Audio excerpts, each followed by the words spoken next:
नमस्कार। आज हम पढ़ेंगे कहानी लेखन, यानी कहानी कैसे लिखी जाती है, किस तरह से रोचक बनती है।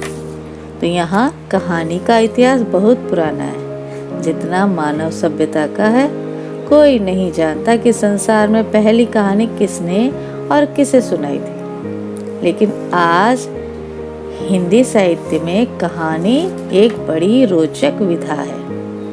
कहानी सुनने के लिए आप सदा उत्सुक रहते हैं। यदि कहानी नानी दादी या कक्षा अध्यापिका कहने के लिए सुनाने की बात करें तो बच्चे बड़े ही खुश हो जाते हैं। उनके चेहरे खिल उठते हैं, आंखों में चमक आ जाती है और बड़े ध्यान लगा के कहानी सुनते हैं। तो हम जाने कि कहानी लिखते समय में क्या महत्वपूर्ण बातें पढ़नी चाहिए।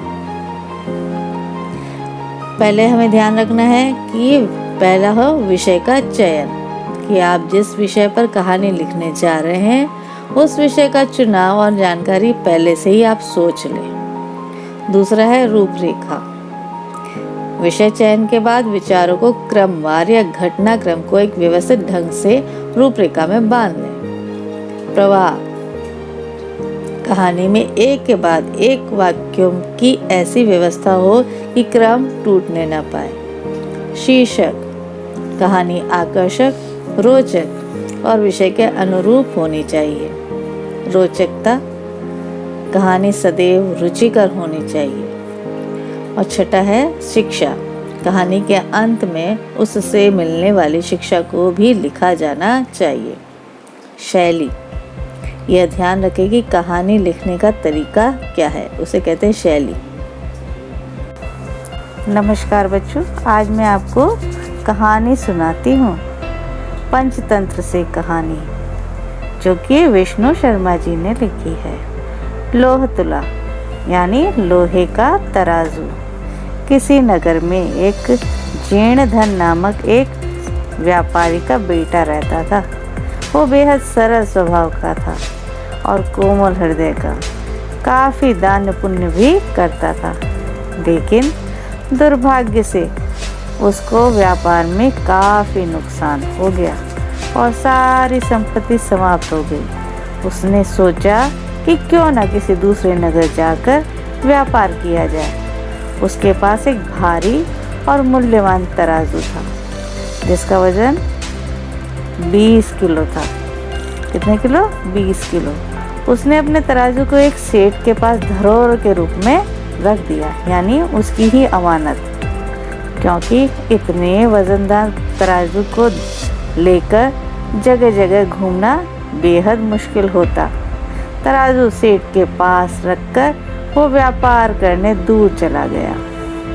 कई जगहों और देशों में घूम घूम कर उसने काफी धन कमाया और फिर वह घर वापस लौटा। उसने सोचा कि अब वो अपना तराजू भी वापस ले सकता है, तो एक दिन सेठ से अपना तराजू लेने चला गया। सेठ ने तराजू मांगा तो सेठ बेईमानी पर उतर गया, मतलब उसका मन नहीं था देने का। बोला, क्या बताऊं भाई, तुम्हारे तराजू को तो चूहे खा गए। बताओ, क्या वो सच बोल रहा था? नहीं ना, तराजू कोई चूहे खा सकता है? फिर व्यापारी बड़ा हैरान परेशान हुआ। फिर कुछ उसने सोचा और सेठ से बोला, सेठ जी, अब इसमें आपका क्या कसूर? जब चूहे तराजू को खा ही गए तो आप कर भी क्या सकते हैं? मैं नदी में स्नान करने जा रहा हूँ। यदि आप अपने पुत्र को मेरे साथ नदी तक भेज देंगे तो बड़ी कृपा होगी। उसने अपने पुत्र को उसके साथ भेज दिया। स्नान करने के बाद व्यापारी सेठ के लड़के को बहाने से पास ही की एक गुफा में ले गया और उसने लड़के को उस गुफा में छिपा दिया और गुफा का द्वार चट्टान से बंद कर दिया।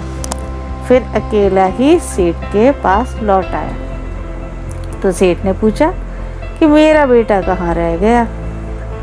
इस पर व्यापारी ने उत्तर दिया, जब हम नदी किनारे बैठे थे तो एक बड़ा सा बाज आया और झपट्टा मारकर आपके पुत्र को उठा कर ले गया। सेठ क्रोधित हो उठा और आग बबूला होते उसने वो चिल्लाने लगा, तुम झूठ बोल रहे हो, तुम एक नंबर के मक्कार हो। कोई बाज इतने बड़े लड़के को उठाकर कैसे ले जा सकता है? यह असंभव है। तुम मेरे पुत्र को वापस ले आओ, वरना मैं राजा से तुम्हारी शिकायत करूंगा। व्यापारी ने कहा, आप ठीक कहते हैं, हमें राजा के पास ही चलना चाहिए। दोनों न्याय के लिए दरबार में पहुंचे। अब दरबार में जाने के बाद सेठ ने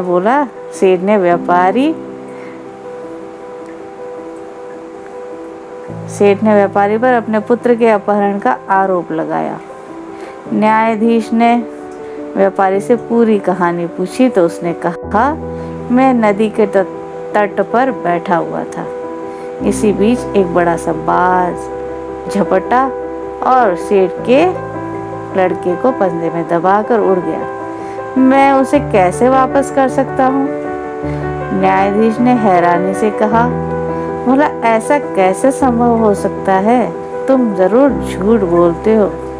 एक बाज पक्षी इतने बड़े लड़के को कैसे उठा कर ले जा सकता है? तो यहाँ उन्होंने कहा कि यदि मेरा तराजू चूहा खाकर पचा सकता है तो बाज भी सेठ के लड़के को उठाकर ले जा सकता है ना? तो न्यायाधीश जो था वो समझ गया कि जरूर दाल में कुछ काला है, कोई ना कोई बात जरूर है। फिर उसने सेठ से क्रोधित होकर पूछा, यह क्या मामला है? डर के मारे अंततः सेठ ने सारी बात उगल दी। सब कुछ सुनकर न्यायाधीश समझ गया। उसने सेठ से कहा, तुम इसका तराजू वापस कर दो, तुम्हें भी तुम्हारा पुत्र मिल जाएगा। व्यापारी को उसका तराजू सेठ ने दे दिया और सेठ का पुत्र उसे वापस मिल गया। इसलिए कहते हैं कि लालच बुरी बला है। क्या सीख मिली इस कहानी से? लालच बुरी बला है। धन्यवाद।